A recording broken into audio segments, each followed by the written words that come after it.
नमस्कार दोस्तों, कैसे आप? मैं एस्ट्रो दिशा आज आपके सामने दशम भाव यानी 10th हाउस के बारे में जानेंगे। इसे कुंडली में कैसे जजमेंट किया जाता है और क्या क्या चीज़ इस भाव से देखा जाता है। मैं अपने गुरुजन को प्रणाम करती हूँ और आप सभी का स्वागत करती हूँ।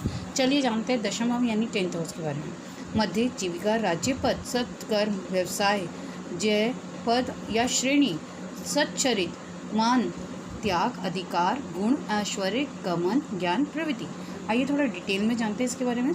दशम भाव प्रभुत्व, प्रतिष्ठा, गौरव, लोक सम्मान का है। ये कुंडली का मस्तिष्क योग्य रूप कहलाता है, क्योंकि ये मानव का नाम और यश, अधिकार, प्रतिष्ठा, सफलता और सामाजिक स्थिति, कीर्ति एवं आचरण, पद तथा प्रसिद्धि, सम्मान और सुयश तथा महत्वाकांक्षा और अधिकार द्वारा प्राप्त सांसारिक उपलब्धियों को बतलाते हैं। दशम भाव व्यक्ति की उन्नति, स्थायित्व तथा पदोन्नति, नियुक्ति आदि पर अधिकार रखते हैं और ये बताते हैं कि किस प्रकार का व्यक्ति श्रेष्ठता या समृद्धि प्राप्त करेंगे, चाहे व्यक्तिगत मामला द्वारा या व्यवसाय या नौकरी या चुनने के अधिकार रखने के नियुक्ति कार्यालय में उच्च पद पदस्थ होकर ये भाव से देखा जाता है। दशम भाव का मुख्य अधिकार व्यापार व्यवसाय है। मात्र दशम भाव के अध्ययन से किसी भी व्यक्ति का व्यवसाय आदि का निर्णय ना लें। इसके साथ साथ हमें 2nd हाउस, 6th हाउस और 10th हाउस का अध्ययन अच्छे से कर लेना चाहिए, तब जाके हमें निर्णय लेना चाहिए व्यवसाय का। मुख्यतः तीनों ही महत्वपूर्ण भाव हैं व्यवसाय के लिए, क्योंकि ये भव चक्र की द्वितीय, छठा और दशम भाव ये सदृश जो पृथ्वी तत्व राशियाँ हैं जो भौतिक लाभ को दर्शाती हैं। उन्नति के लिए दशम भाव का ही अवलोकन करना चाहिए। छठा भाव नौकरी, नियमित, थकाने वाला और कठिनाई कार्य को दर्शाता है, जिसे व्यक्ति की परिस्थितियाँ वशीभूत होती है, चाहे वह उसे पसंद हो कार्य या ना हो। द्वितीय भाव व्यक्ति द्वारा लाभ को दर्शाता है, जो आर्थिक रूप से होता है उसे सूचित करता है। जब नेपच्यून दशम भाव में सशक्त हो तो व्यक्ति के अत्यंत ईश्वरवादी व्यवहार प्रदत्त करते हैं, जिनके कारण व्यक्ति को किसी भी विशेष उपलब्धि द्वारा सम्मान या उच्च स्थान प्राप्त होता है। अगर अशुभ हो, ये अशुभ नेपच्यून हो, तब आप देखेंगे कि अपमान, अपयश, मान हानि, योग्य या आरोग्य आदि को दर्शाता है। बुध जहाँ प्रतिभा को दर्शाता है, वहीं यूरेनस अपूर्व बुद्धि को दर्शाता है। अनेक आविष्कारों, संशोधकों, अन्वेषकों, ज्योतिषियों और महान वैज्ञानिकों की कुंडली में यूरेनस दशम भाव में पाया गया है। यूरेनस आकस्मिकता को बताता है और इसलिए व्यवसाय में अचानक परिवर्तन होता है। पीड़ित होने पर यूरेनस अपकीर्ति और पतन तथा जनता या व्यावसायिक मामलों में असाधारण अनुभव कराता है। जब दशम भाव में मित्र या उच्च राशिस्थ मंद गति शनि शुभ दृष्ट हो तो व्यक्ति के धीरे धीरे धैर्यपूर्वक सतत उद्यम में उन्नति कराता है, तो भी जिम्मेदारी या ऋण के कारण अवरोध उत्पन्न करवाता है, विलंब कराता है। जब तक कुंडली में राशि और दृष्टि द्वारा बलवान ना हो तो वह सामान्यता अधीनस्था और की ओर झुकाव होता है। पीड़ित शनि अप्रतिष्ठा देता है। यद्यपि व्यक्ति गुणी होता है, फिर भी वह अवसर गंवाता है और अपनी राह में दिक्कतों का सामना करना पड़ता है। व्यवसाय में मंदी का समय या व्यावसायिक मामलों में निराशा, असफलता तब अधिकार होती है जब शनि की दशा या भुक्ति आदि चलती है। गुरु अगर दशम भाव में संबंधित हो तो सम्मान की प्राप्ति कराता है। उच्च पदस्थ लोगों द्वारा कृपा निश्चित संकेत होते हैं। गुरु ग्रह चूँकि न्याय और उच्च नीति ग्रह है, वह ईमानदारी से आय अर्जित करते हैं।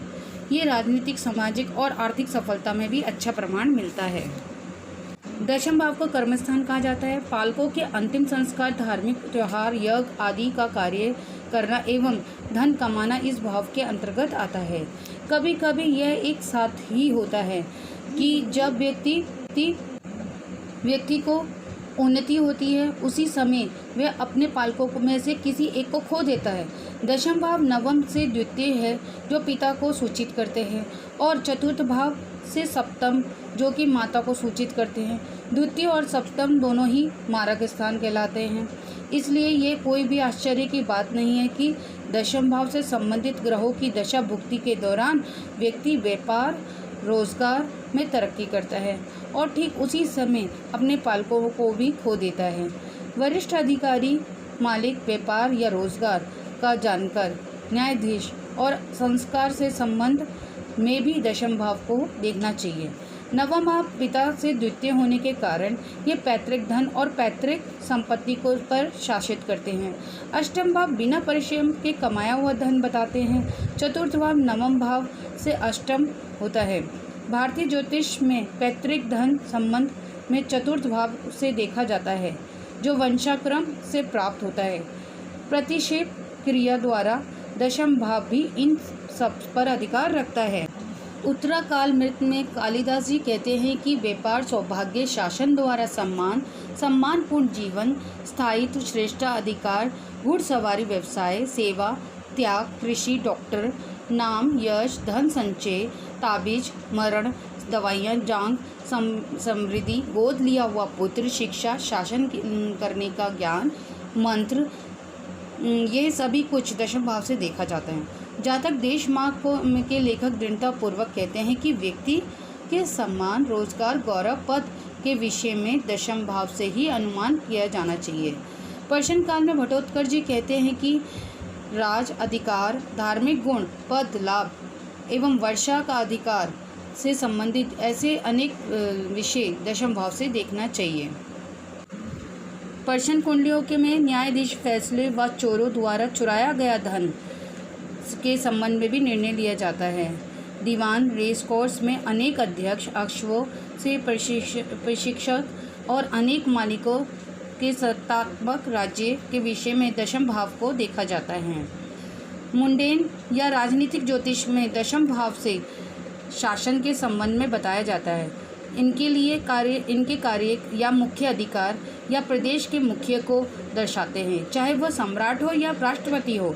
राज्य अधिकार कार्यालय में सहायक दल, राष्ट्रीय नेता, समाज की ऊपरी तबका और वह लोग जो अधिकारपूर्ण, श्रेष्ठ, प्रसिद्धि व्यक्ति और श्रेष्ठजन होते हैं। राष्ट्रों के समुदाय में राष्ट्रीय व्यापार, राष्ट्रीय सम्मान, ईमानदारी, साख, शक्ति एवं रुतबा, ये सब किसी भी समय देश की प्रचलित राजनीतिक स्थिति का अनुमान लगाने का संकेत दशम भाव से होता है। दशम भाव में द्वितीय होने के कारण पिता के स्वयं द्वारा अर्जित लाभ बताता है। ये माता पिता दोनों के लिए मारक स्थान है। पिता के लिए नवम से द्वितीय तथा माता के लिए चतुर्थ से सप्तम। सप्तम भाव से चतुर्थ भाव से ये पत्नी या व्यवसायिक साझेदारी की स्थायी अधिकृत संपत्ति या वाहन के संबंध में बताते हैं। छठा भाव जो नौकरी को दर्शाता है, उससे पंचम भाव होने के कारण ये उनकी कल्पनाओं, आनंददायक प्रवृत्ति तथा उनकी संतान को दर्शाते हैं। पंचम भाव को प्रथम भाव लेने पर ये भाव छठा होने के कारण ये संतान की बीमारी या उनके द्वारा लिए गए कर्जों को बताते हैं।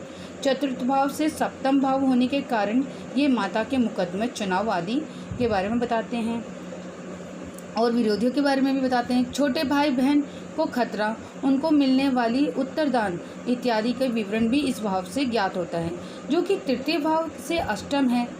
ये बड़े भाई बहन वाले नुकसान को या गुप्त विरोधी गतिविधियाँ या उनके परम मित्रों और उनके अस्पताल में भर्ती होने को भी संबंध को बताते हैं। ये तो था दोस्तों हमारा दशम भाव यानी 10th हाउस को हम कैसे जजमेंट करें और कैसे कुंडली में देखें। आशा करती हूँ आपको ये समझ आया होगा और आपको समझ आया, लाइक करें, सब्सक्राइब करें, शेयर करें और बेल आइकन को भी जरूर दबाएं। और आप किसी भी समस्या का समाधान कुंडली के माध्यम से चाहते हैं तो आप मुझे कॉल कर सकते हैं। मैं आपका स्वागत करती हूँ। धन्यवाद दोस्तों।